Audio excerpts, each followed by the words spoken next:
Welcome back to another episode of I Wish They Knew, a show where we share big ideas that deserve more attention in about the time it takes to enjoy a cup of coffee. I'm Joe Hirsch. Today's wish comes from Kevin Eikenberry. Kevin is the Chief Potential Officer of the Kevin Eikenberry Group, a leadership and learning company. He's also been named by Global Gurus as one of the most influential thinkers on leadership for the last 4 years, and is also the host of the remarkable podcast, It's a Good One, and the author of 5 books, including his latest, Flexible Leadership, Navigate Uncertainty and Lead with Confidence. Boy, do we need that now more than ever. Kevin, welcome to the show. Joe, thanks for having me. I'm glad to be here. It's a pleasure. So what do you wish more people knew? I wish more people knew that thinking about your style can get in your way more than it can help you. So your leadership style. Any style, communication style, leadership style. Anytime we take an assessment that helps us define who we are, the minute we move it to a definition of who we are, it's a problem. So most leaders have probably taken those assessments at some point in their careers.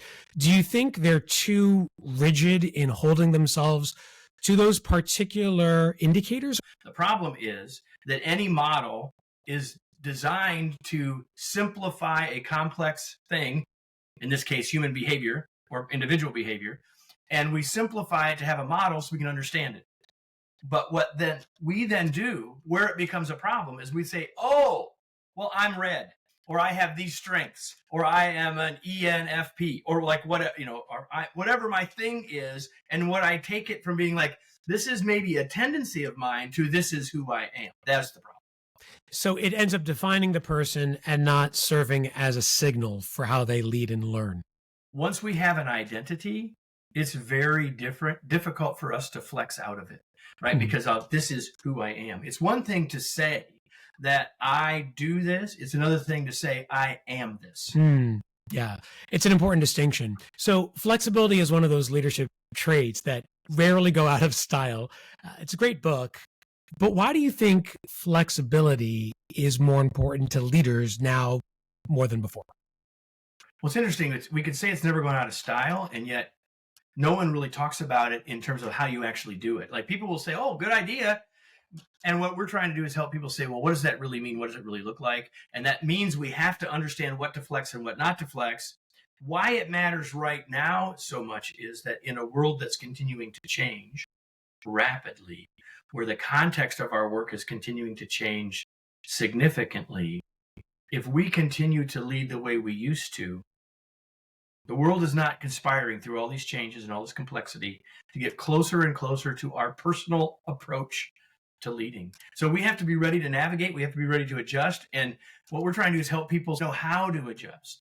So that flexibility that leaders need to meet this moment is more than just a change in their behavior. You argue that it really starts with a shift in their thinking and moving from rigid frameworks to a more flexible both and approach, sort of the ability to hold two ideas or two competing thoughts at one time. Tell us more about why this is so essential. Most everyone will say, Joe, like you said, being flexible as a leader, like that's important. And in the next breath, they will say, but I got to be consistent. Like people have to know where I stand. People have to know what we're about and how I lead. And we say things like, well, they're just going to have to get used to this is how I do it. And so we can conceptualize this idea of being flexible. And yet, even as human beings, we tend to move to what's worked for us in the past, or what we've gotten used to, or what we're comfortable with, or what our habits are, what our style is, all of that becomes our automatic responses. Right? While we can think about the fact, well, yeah, I got to be consistent and flexible, we end up picking an end. We like making a choice. And so we get promoted as leaders because we were good at having a lot of good answers. And so we think that our job now is to say, well, we got to choose. We got to pick the right answer. And what I'm suggesting with the idea of being flexible means that there's value in both answers. At both ends of what we would call a flexor of like, how do we consider both of those rather than having to pick a side? As leaders, we have to be able to talk. We have to be able to communicate. We also have to be willing and able to stop and listen. And you can't do both at once. And there are some times when doing one is more effective than the other, regardless of which you prefer. So it is a skill set and a mindset that can be practiced. It can be refined. But you argue that it really does start with being more intentional. So how do leaders build that intentionality, both in themselves, but also in those around them? Being flexible means we're going to sometimes do something that's different than our natural response, than our automatic response, than our habit. Which means if you want to change a habit, you have to be intentional, right? Because otherwise you're just going to do what the habit does. This is what I do in this situation. And so if you want to change the habit, you have to be intentional about changing it. So being a flexible leader in the way I'm describing it is a hard road, because it's forcing us to use energy and to use intention to stop enough to at least consider some other option to what we already do. It doesn't mean, Joe, that we stop ever doing what we've done before. It doesn't mean that. It means that we consider the options that we have that are beyond what we would do naturally. And that requires intentionality. And it also has to start with, sometimes we need to do it in different ways. And if we don't believe that, if we don't have that mindset right, we can't get the intention right. And that's the starting point of all, for sure.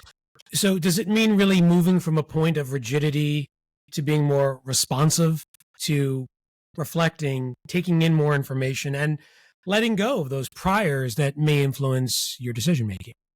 So the example I like to use to help deal with this tension between consistent or rigid or stable and flexible is this. So all of you can either see a tree wherever you are right now, or you can certainly imagine a tree in your mind's eye. And you would say that that tree is stable. It's consistent.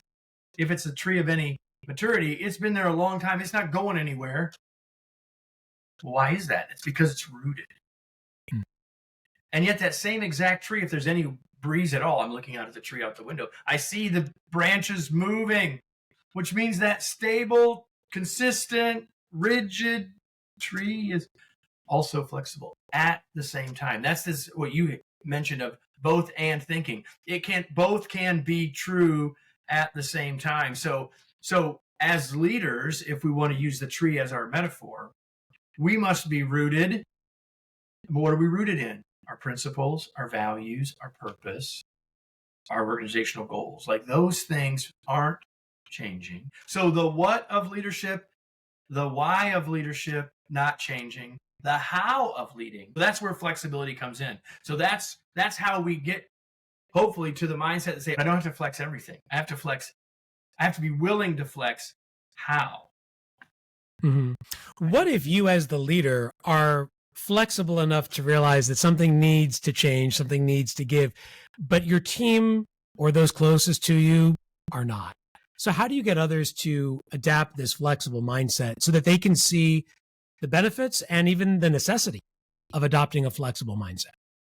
Well, the first thing is that for us to be influential and impactful with anyone else in terms of helping them change or modify their behavior is to be modeling it ourselves, right? So if they see us flexing, even if they don't know what's going on or how it's happening, but if they see us adapting and flexing moment to moment situationally, then that's the first and most important piece. The second thing, it gets to this idea of, rather than saying, hey, I need you to be flexible, hey, let's look at this situation. What does this situation tell us?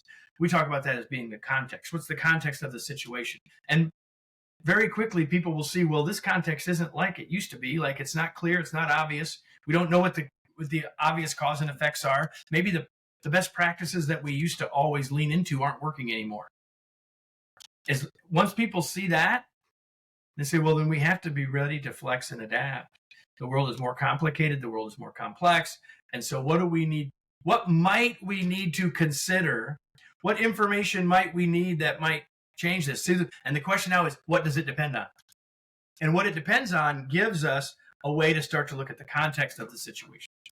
Yeah. And you provide a bunch of different ways to assess the context and to make situational judgments based on what's going on around you. I'm curious what you'd say to someone who's somewhat skeptical of this approach and say, well, right now, just back to the tree metaphor, there's nobody with a chainsaw out there ready to cut it down. So why do I need to change right now? Why do I need to preemptively adapt new ways of thinking and new styles of leadership. What we're doing is working great. What would you tell the person? Well, I would guess most people don't say that what's working great. What they'll say is it's working fine.